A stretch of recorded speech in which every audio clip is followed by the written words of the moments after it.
વાણિયા પટેલ અને બ્રાહ્મણોની પાર્ટી ગણાતી એવી ભારતીય જનતા પાર્ટીને હવે ક્યાંક ને ક્યાંક ડર સતાવી રહ્યો છે. ડર એટલા માટે કે ક્યાંક એની વોટ બેંક અને પટેલ સમાજ એના હાથમાંથી ખસકી ન જાય.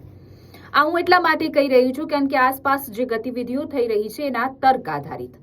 પહેલા તો સૌપ્રથમ કે ભારતીય જનતા પાર્ટીને મોટો ઝટકો મળી ગયો છે વિસાવદરમાં તેમનું હારવું. એનાથીને પણ મોટો ઝટકો એ છે કે વિસાવદરમાં ગોપાલ ઇટાલિયાનું જીતવું. બીજું કે ગોપાલ ઇટાલિયા કોઈ પણ પટેલ સમાજના કાર્યક્રમમાં જાય છે તો ત્યાં તેમનું ઉમળકાભેર સ્વાગત થવું અને સારા એવો લોકો તરફથી પ્રતિસાદ મળવો, અને આ બધું જ કણાની જેમ ભારતીય જનતા પાર્ટીને ખટકી રહ્યું છે. અને એટલે જ ભાજપ હવે સક્રિય થઈ ગઈ છે પાટીદાર સમાજને પોતાની તરફ ફરીથી વાળવા માટે, ખેંચવા માટે.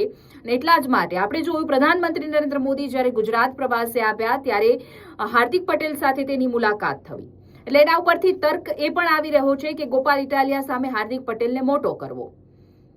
બીજું કે જ્યારે પ્રધાનમંત્રી ગુજરાત પ્રવાસે આવ્યા ત્યારે અમદાવાદના કોઈ પણ વિસ્તાર નહીં, ગાંધીનગરના એક પણ વિસ્તાર નહીં, અને એમણે વિસ્તાર પસંદ કર્યો નિકોલ. નિકોલ એ વિસ્તાર છે પાટીદાર સમાજનો ગઢ ગણાય છે. ત્યાં મોટી સંખ્યામાં પટેલો વસે છે અને ત્યાં તેમની રેલી અને સભા કરવી એક તર્ક છે. ત્રીજું અરવિંદ રૈયાણી કે જ્યાં તેઓ અત્યાર સુધી ખૂબ જ સાયલેન્ટ જોવા મળતા હતા. પૂર્વ મંત્રી અને પાટીદાર સમાજના આગેવાન અરવિંદ રૈયાણી અચાનક જ સક્રિય થવું, અનેક જાહેર કાર્યક્રમમાં તેમને જવું, આ બધું જ દર્શાવી રહી છે કે ભાજપ ક્યાંક ને ક્યાંક ડરી રહી છે અને એના હાથમાંથી પટેલ સમાજ ખસકી ન જાય એટલા માટે આ પ્રકારની રણનીતિઓ થઈ રહી છે.